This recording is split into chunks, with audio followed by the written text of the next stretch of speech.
हिंदू समाज के चार बड़े शत्रु हैं।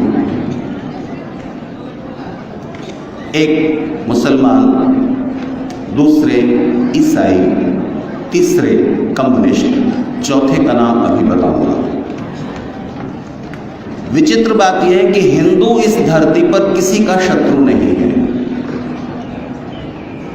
और जो बड़े बड़े समुदाय हैं, बड़े बड़े ग्रुप हैं जिनके पास सत्ता है, शक्ति है, संख्या है, वो सब हिंदू के शत्रु हैं। किसी भी इस्लामिक देश में, किसी भी मुस्लिम देश में कोई ईसाई मिशनरी ईसाईयत का प्रचार नहीं कर सकता। बैन है, करने की कोशिश करेगा मार डाला जाएगा।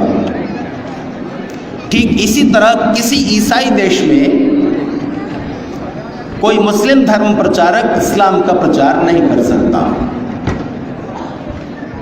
और कोई कम्युनिस्ट किसी ईसाई और मुस्लिम देश में कम्युनिज्म की विचारधारा फैलाने का प्रयास नहीं कर सकता, और ईसाई और मुसलमान किसी कम्युनिस्ट देश में नहीं जा सकते ईसाईयत इस्लाम फैलाने के लिए। इसलिए इन तीनों विचारधाराओं के पुरोधाओं के पास एक ही खेल का मैदान बचा है, और वो है हिंदुस्तान, हिंदू समाज।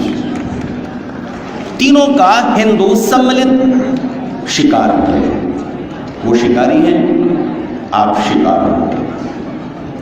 और दुर्भाग्य की बात यह है कि जो शिकार है उससे पता नहीं कि उसका शिकार करने के लिए कौन कौन शिकारी किस किस तरह के जाल बिछा रहे हैं, किस किस तरह के षड्यंत्र रच रहे हैं। बेहोश, अपने में मग्न, अपने परिवार, बहुत हुआ तो अपनी जाति तक सीमित, इस समाज के कॉन्सेप्ट से, इसके चिंतन से, इसके विचार से, इसकी चिंताओं से देश, धर्म और संस्कृति बहुत दूर है, बहुत दूर है। ऐसे समाज को जगाना एक शताब्दी से ज्यादा तो आर्य समाज को हो गया। ये तीनों बड़ी जनसंख्याओं को अपने हाथ में रखने वाले और बड़ी सत्ता और शक्ति संभाले हुए समुदाय एक दूसरे के देश में नहीं जा सकते। केवल हिंदुस्तान ही बचा है जहां इनके सारे षड्यंत्र चल सकते हैं। एक अमेरिकन स्कॉलर है जिसका नाम है सैमुअल हंटिंगटन। उसकी एक बेस्ट सेलर किताब रही है द क्लैश ऑफ सिविलाइजेशंस, सभ्यताओं का टकराव, सभ्यताओं का संघर्ष। उसमें वो लिखता है कि 2 विश्व युद्ध हो चुके हैं, तीसरा विश्व युद्ध अगर होगा तो कोई मनुष्य नहीं बचेगा, क्योंकि इस समय जो 2 बड़ी सभ्यताएं हैं, इस्लाम और क्रिश्चियनिटी, दोनों के पास एटॉमिक वेपन्स मौजूद हैं, परमाणु अस्त्र हैं। इस्लाम को मानने वाले देशों के पास कम है, ईसाईयत को मानने वालों के पास ज्यादा है, और ईसाईयत के मानने वाले देशों की भरसक कोशिश है कि इस्लामिक देशों के पास वो परमाणु अस्त्र बढ़ने न पाए। ईरान पर जो प्रतिबंध लगाए गए हैं आप जानते हैं, ताज़ा, जिस वजह से आपके पेट्रोल और डीजल भी मुश्किल में आ रहे हैं, उसके पीछे क्या कारण है। तो ध्यान दीजिए, सैमुअल हंटिंगटन लिखता है कि अगर तीसरा विश्व युद्ध हुआ तो कोई इंसान नहीं बचेगा। उस तीसरे विश्व युद्ध को तब तक रोका जा सकेगा, वो तीसरा विश्व युद्ध तब तक रुका हुआ है जब तक इस धरती पर हिंदू है।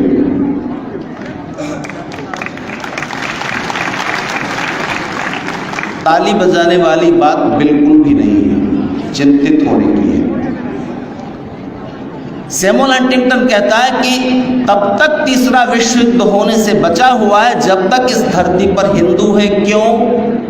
क्योंकि हिंदू, इस्लाम और क्रिश्चियनिटी, इन दोनों बड़ी सभ्यताओं का सीधा संघर्ष रोके हुए है, क्योंकि अभी दोनों का निशाना हिंदू है। जिस दिन हिंदू मिट जाएगा उस दिन उनका सीधा संघर्ष शुरू होगा। इसलिए सैमुअल हंटिंगटन कहता है कि अगर तीसरे विश्व युद्ध से पूरी मनुष्यता को बचाना है तो भी हिंदू का कैसी भी मरी गिरी दशा में सही जीवित रहना जरूरी है। अब आप चाहें तो ताली बजा सकते हैं, लेकिन बात इतनी आसान भी नहीं है। आज विश्व की जो राजनीतिक सामाजिक परिस्थितियां हैं, उनके बीच हिंदू समाज को खुश होने और ताली बजाने का तो अधिकार ही नहीं बचता सिवाय चिंतित होने के, क्योंकि हिंदू समाज के इन 3 बड़े शत्रुओं के साथ एक और बड़ा शत्रु है जो भारत में पिछले 60-70 सालों में उपजाया गया है, और उसका नाम है सेक्युलरिस्ट।